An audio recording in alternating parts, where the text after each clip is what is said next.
send that back until it was too late, right? We didn't get it in the mail to the address that's an Atlanta address at my parents' house. We didn't get that in the mail until it was too late. And then from other friends and family that are still in Georgia right now, I just hear about them being held in lines too long and trying to get off work. And we know how it is for any family, but let alone a black family in the city or in the suburbs trying to take care of their family and trying to provide for them. You try to get off work, and then you're like, wait a minute. You start looking at the clock. It's like, oh, this is not going to happen today, right?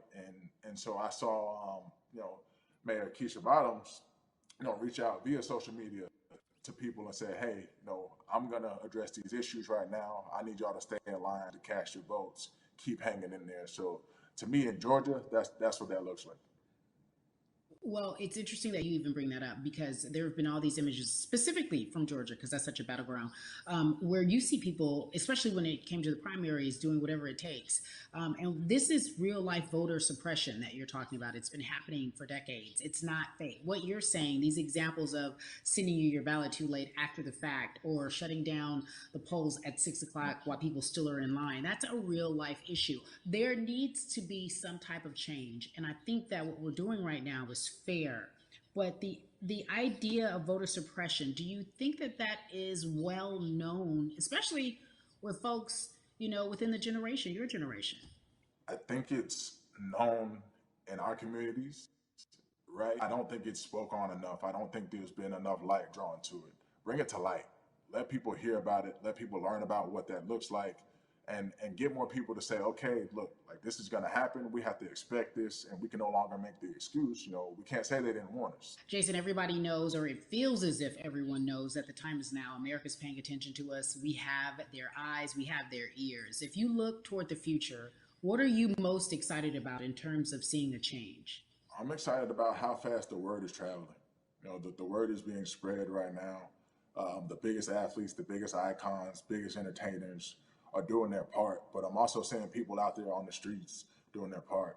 When so many things got lost, could have very easily got in the commotion when it came to protests, and you saw rioting, you saw looting. People still stood their ground, and people still went out there and said, look, we're doing this for the right reasons. We're going to come together. We're going to use drones. We're going to use social medias. I feel like this is a new wave of getting things done the right way and just spreading the message. You're right about that. And you're right. People are spreading the word unapologetically. We out here. We doubling down. Thank you so much. I appreciate you. Right.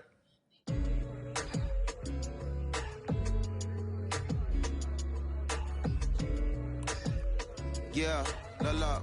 Hey, everybody. I am so excited to welcome a friend, a brother, family member, if you will, former colleague, NBA great, sports analyst, philanthropist. He does it all. And he's here to give us his time and his platform to talk about something that is so important, and that is voting. Everybody, welcome Jalen Rose to We the People.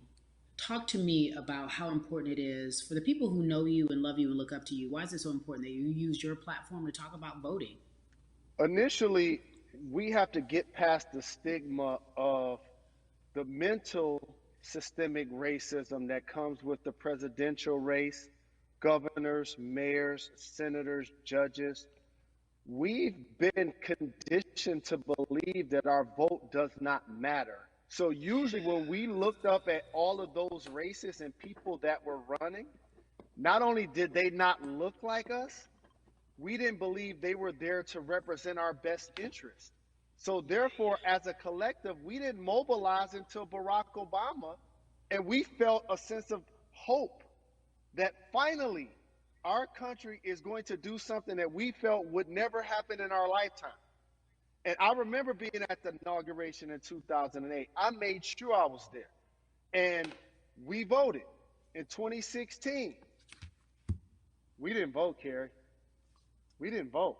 And so many people try to make this political. This is not political. Me telling somebody to vote is like telling somebody to pay taxes. So that's one, getting over the stigma of nobody is going to represent our best interest. And then number two, the reality is that the person that gets the most votes doesn't necessarily win the presidency. That's uncomfortable right there, because that's actually what took place in 2016. The Electoral College chose the president. And if you put all of their pictures up, I'm pretty sure they look a lot more like each other than they look like you and I. How about that? Mm-hmm. And then the third thing, especially in urban environments, oh man, they create barriers for us, Kerry. It's like you got to jump over the fence, you got to run past the dog, you got to jump on the hood of the car. The lines is 5 hours long. You get up to the pole and they don't work. Elderly people working in the city, while they got the young people who understand technology working in the suburbs. Like, these are all systematic things that try to discourage us from voting. And then finally, we don't have a day off to vote. We need to work. So we don't get a day off. It's going to be a full day, and I got to work to pay my bills. So you know what I'm going to do? I'm going to mail in vote. And you know what you want people to realize? That counts too. So your vote will be counted if you're able to mail it in. So those are a few things that I hope that we can do and mobilize. And shout to LeBron and his team. Shout to you and everybody involved. We will make a difference. Well, let's talk about more than a vote. There is a Black collective of athletes, of artists coming together and saying voter suppression is a real deal, especially in the Black community. When you just talked about, I got to work, so I can't go vote. And then when we do get in the booth, just in case we don't have to work, do we know who we're voting for? Not only do we have to vote, we got to be educated. And it's not always even about the man who's in office or the woman who's in office for president. It's about your local elections. It's about the people who are your DAs, your state DAs, like the people who actually make change in your community, who will change police brutality, who will make sure that your community is taken care of, who will defund police and hope that they can help you in stopping police brutality. So talk to me about why you decided to be a part of More Than a Vote and what it actually means. Well, it means a lot to be involved with such an impressive collective, as you mentioned. And I said this multiple times, and I know it can be uncomfortable when I say it, but a lot of times we have to get to the root of the issue before we find a solution. And the quote was, I wish America loved Black people as much as it loves Black culture. And this collective, by the way, represents in a lot of ways what's encouraging, but also sometimes disappointing about our role as Black people in America.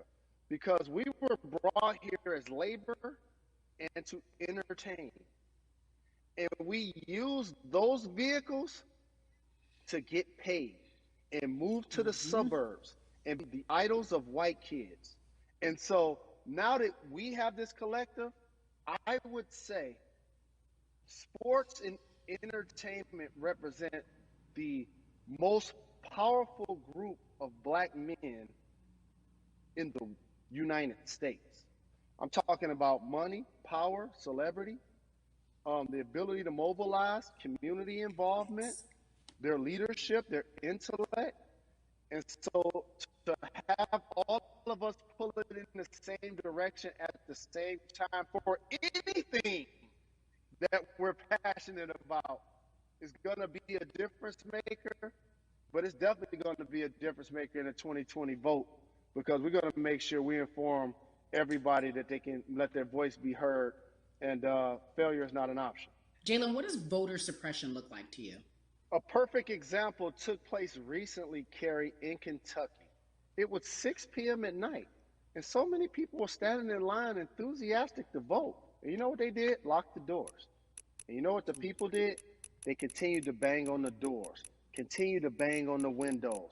They continued to let it be known they were not going to leave the premises until they got a chance to vote. And you know what ended up happening?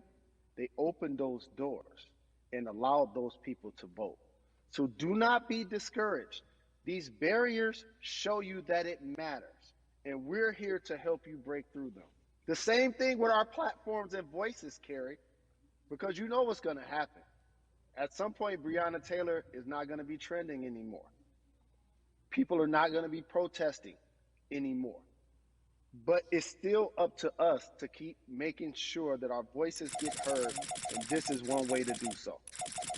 Right, and that is a form of being activated, being an activist. It doesn't have to be protesting. It doesn't have to look like what you think traditionally activism looks like. It's voting. It's that simple. We now have to understand, like, this is a critical mass moment for this movement to continue to hold up as much steam for as long as possible. And that's what this collection is going to hopefully allow for that situation to happen. Jalen, in today's age of technology, it should be easier to vote. No doubt. It's like we call these devices smartphones, but yet I can't vote from it. All of the things that we do in our lives are in our phones. All of these barriers are things that people will need to overcome in order to create a level of enthusiasm to vote. And again, this is not political. It's your right to do so. And there's so many times when you feel like somebody may have gotten done unjustly in your community. Pay attention to who the judges are, who's running for Senate, mayor, governor. Pay attention who's running for president. And let's make sure in 2020 we make a difference. Why is more than a vote so important and invaluable in our community right now? Well, because right now, I think we have an opportunity to let our voices be heard louder than ever. Anytime you see the mobilization of white kids holding Black Lives Matter signs, that means there's a breakthrough. Now, what happens with that breakthrough is the next step. You're going to look down in your email, Carrie, you're going to see all of these companies telling you how they're going to work on their diversity, how they're looking themselves in the mirror. They need to make change. Just like in sports, right? Look on the field, on the court, all those black players. Further you get up, it's like altitude or a ladder. It gets thinner and thinner. And so a lot of people talk about the system being broken. I hate to remind people that it's not broken. It was built this way. And one of our ways to help change the system is to vote. So that's why more than a vote is so very important, so we can make sure everybody participates and gives themselves an opportunity to let their voice be heard. I think it's interesting because you talked about Black men being very powerful in the U.S. if they're athletes and entertainers, because for so long those have been the only avenues traditionally to create wealth. The NBA season comes back. What are your feelings on the season coming back? In the midst of everything that is happening? I think you'll see players are challenging the establishment more. You're going to see them saying, okay, if you have all of these marketing and promotional deals, how many of them are with minorities? How many people are you employing in NBA? What about certain teams? Who do you have as a minority owner? Or what about the candidates that you have for positions of power? NBA players have proven